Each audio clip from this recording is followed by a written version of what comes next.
And you know what time it is? It's time for KP's Video News.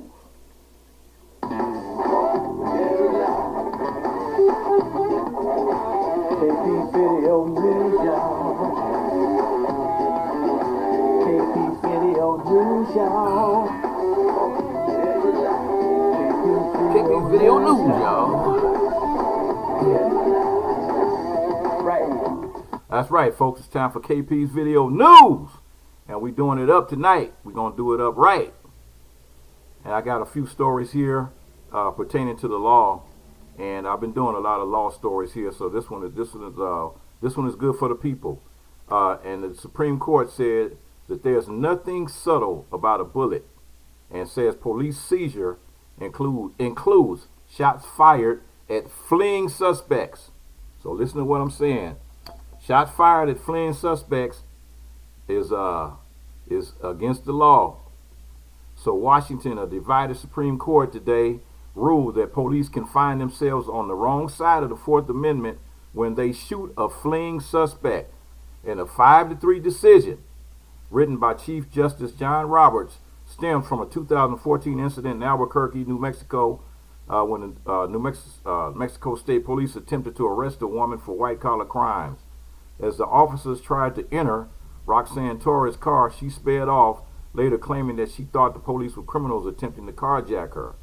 As she drove away, the officers fired 13 shots, striking Torres twice in the back and temporarily paralyzing her left arm. She drove 75 miles to a hospital, but was ultimately airlifted to a hospital back in Albuquerque, where she was arrested the next day. Roberts joined the court's liberal wing, as well as Associate Justice Brett Kavanaugh wrote that the physical force used by police represented a seizure under the Fourth Amendment, even if the bullets failed to stop Torres. The opinion represents an expansion of the Fourth Amendment protections at a time when the nation is wrestling with police use of force and split-second decisions made by law enforcement officers. The Fourth Amendment protects people from unreasonable search and seizure by police and other government actors. The nation's highest court spends a considerable amount of time debating what words like unreasonable and, in this case, seizure mean when applied to on-the-ground policing. The officer's shooting applied physical force to her body and objectively manifested an intent to restrain her from driving away, Roberts wrote. We therefore conclude that the officer seized Torres for the instant that the bullet struck her. And the majority holds that a criminal suspect can be simultaneously seized and roaming at large, Gorse wrote. It's a seizure even if the suspect refuses to stop, evades capture, and rides off into the sunset, never to be seen again. That view is as mistaken as it is novel. Instead, Gorse said the word seizure should require the taking possession of someone or something. And there is a reason why, in 2 centuries filled with litigation over the Fourth Amendment's meaning, this court has never before adopted the majority's definition of seizure. Neither Constitution nor common sense can sustain it. Associate Justice Amy Barrett, who was not yet seated on the court when the case was argued last fall, did not take part in the opinion. Roberts stressed in the majority opinion that the court was not making a determination about whether the seizure in the case was unreasonable under the Constitution, whether damages should be awarded, or whether the police are protected under qualified immunity, which protects police and other government officials from certain lawsuits. This court's opinion only dealt with what constitutes a seizure. Those other questions, Robert wrote, must be sorted out by the lower courts. There's nothing subtle about a bullet, Roberts wrote. And so, in a nutshell, the cops shooting people in the back, and all that stuff is illegal. If somebody's leaving and somebody's fleeing, trying to get away from you, that is illegal. The cops are doing an illegal act when they shoot you in the back, and you're leaving, trying to flee the scene. That pursuits and that relates to being a seizure. They tried to seize you and stop you by shooting you with the bullet. So they can't make that determination, because if you're not shooting back at them, then they have no right to shoot you in your back. And that's a good thing. So, okay, here we go. So we have a teacher at Robert E. Lee High School got pushed out of the classroom for refusing to take down a Black Lives Matter flag. And she's a teacher, high school teacher at Robert E. Lee High School in Jacksonville, Florida, has been removed from her job after she refused to take down the Black Lives Matter flag from her classroom. The teacher, Amy Donofrio, has been administratively reassigned to a paid non-teaching duties after she refused to bow to school pressure to remove the Black Lives Matter flag. The school would not say if she was removed specifically over the flag controversy, but would say it has opened a human resources matter to review allegations of potential misconduct. They don't even have no, they don't even have nothing on the lady. The school asked Donofrio to take down the Black Lives Matter flag after she criticized comments made by the Lehigh alumni when they argued against renaming the school, which is named after a slave-owning Confederate general. So it's okay for the school to be named after a slave-owning Confederate general, but to them it's not okay to have the Black Lives Matter flag. Go figure. Among other things, one attendee at the meeting claimed that Jesus was supportive of slavery, while another suggested that any problems at the school may stem from the fact that it's predominantly African American. Wow. Donofrio's criticism of these remarks prompted Lehigh alumni Joy Stevens to search her Facebook page, where he found a photo of her standing in front of a Black Lives Matter flag. Then he encouraged his fellow alums to contact the school to complain about it. The issue is that she is promoting Black Lives Matter in her classroom. And and it's, you know, like, wow, man. And he said, I just think that it goes against anything that should happen in school.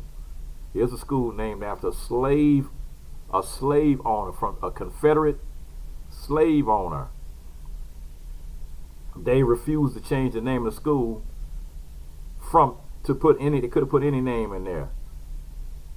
Oh boy, that's in Florida, folks. So here we go with this story here, and I just got through talking to somebody in Atlanta just a few minutes ago before I started doing this story, and they had an Atlanta man with 6 guns and body armor at a Publix grocery store. 2 days after 10 people were murdered at a grocery store in Colorado, a man was arrested in an Atlanta supermarket with a semi-automatic rifle, a shotgun, and 4 handguns. The man was also wearing body armor and had a cache of ammunition, according to police. The Atlanta police identified the suspect as Rico Marley, 22 years old, and said he's been charged with reckless conduct. On Thursday, Marley made his first appearances in court and was charged with 5 counts of criminal attempt to commit a felony and 6 counts of possession of a firearm or knife during commission or attempt to commit certain felonies. The incident happened at about 1:30 when the witness saw Marley allegedly enter the Publix grocery store bathroom with a cache of weaponry. The individual called the police and the suspect was arrested when he left the bathroom, law enforcement stated. No shots were fired and no one was injured in the incident. Authorities said Grady Memorial Hospital emergency services were conducting a mental health evaluation on Marley. At Publix, the safety of our associates and customers is our priority, the grocery store said in a statement about the incident. We are cooperating with law enforcement on the incident that occurred earlier, and we are thankful that there were no injuries and were able to exit the store safely. The store is currently closed. Additional questions should be directed to the Atlanta Police Department. And they said they saw Charles Russell, who saw the man in the bathroom, stated that immediately notified workers at the store. He saw an AR-15 and was like, you know, that's the kind of startled me again with the events that had just recently happened in Colorado. Russell said, I went to the clerk at the customer service desk working at the time and let them know it. It wasn't acted upon right away. It was actually it was actually taken a little more lightly than I thought it would be, especially with recent events. Not only were there 10 people killed at a King Super Grocery in Boulder, Colorado on Monday, but 8 individuals were killed in the Atlanta area the week before in the shooting at 3 spas. Robert Aaron Long was arrested and charged with 8 counts of murder in those shootings, and Marley is being held at Fulton County Jail. So it's a lot of crazy stuff going on, folks. And this one here is kind of weird. This is not the southern border. This is the northern border. And says over 2/3 of the drivers arrested by the U.S. Border Patrol in Michigan were stopped for looking at squad cars funny. Detroit is home to the busiest land border crossing in North America, responsibly for roughly 27% of all merchandise trade between Canada and the United States. Naturally, it has a robust U.S. Border Patrol presence, but the length that its federal law enforcement agency will take to stop anyone who even looks at them funny should be horrifying to every civil liberty-loving American. This entire report just released by the American Civil Liberties Union about the U.S. Border Patrol's action in Michigan is just jaw-dropping and awful, and I had a hard time figuring out where to start. How about we kick this off from and says more than 98% of Border Patrol arrests in Michigan and a small portion of Ohio targeted longtime Michigan residents of Latin American descent rather than trying to illegally enter the United States from Canada, according to the American Civil Liberties Union report. The report, produced after a federal judge ordered U.S. Customs and Border Protection to turn over arrest records from 2012 through 2019, shows just 1.3% of arrests involve people attempting to illegally enter the country. It also showed that agents made arrests hundreds of miles from international borders, and nearly half of all people arrested were U.S. citizens or documented people.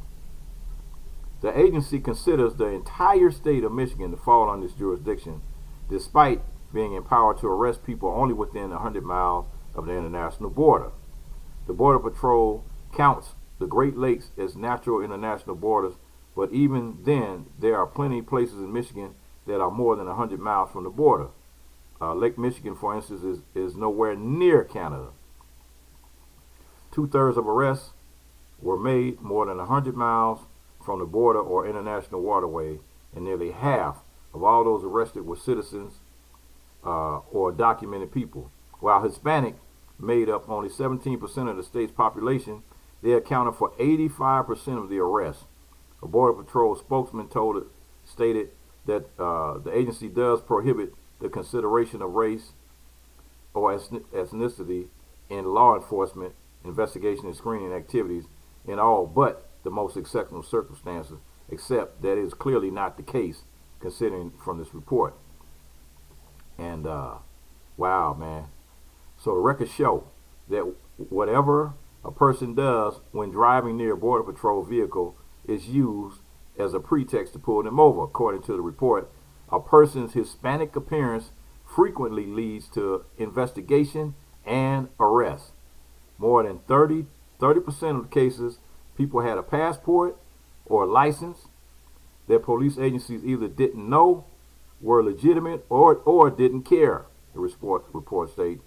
You'd think the agency with the largest slice of the federal law enforcement budget, $17 billion in the most recently, would be able to identify legitimate papers of immigrant people and folks legally in Michigan, but no.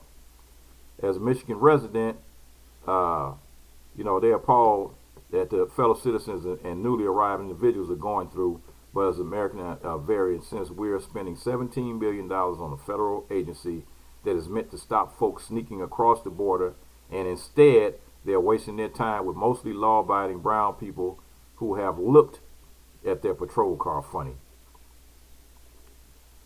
Oh boy. Hey, maybe 77% of the folks reacted suspiciously to seeing U.S. Border Patrol agents because they're thinking, oh no, here we go again. I'm just trying to pick up some hot dogs. Just trying to get by a hot dog somewhere. And here they go. Again.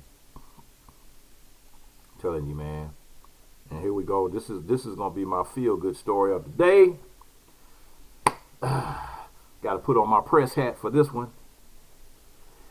Said a Trump aide concealed work from a PR firm and misled the court to dodge child support. That's right. Jason Miller signed a secret deal to stay with DC-based Teneo after resigning and then appeared to misrepresent employment status. A top aide to Donald Trump was secretly re-engaged by a leading political strategy firm after being forced to step down after social media scandal. And the company, Washington-based Teneo, wanted access to the top Republicans in the then president's inner circle and to conceal his ongoing work. Jason Miller, who remains close to Trump and who today serves as a senior advisor to the former president, also later appears to have misled a Florida court about his employment status, asserting in a sworn statement that he could no longer comply with the court order requiring him to pay child support payments because of an alleged major financial setback and was effectively out of work. Miller cited his termination as a reason he could not meet court-mandated payments, even though he had secretly agreed to a new contract with Teneo that meant doing the same work for the same fee.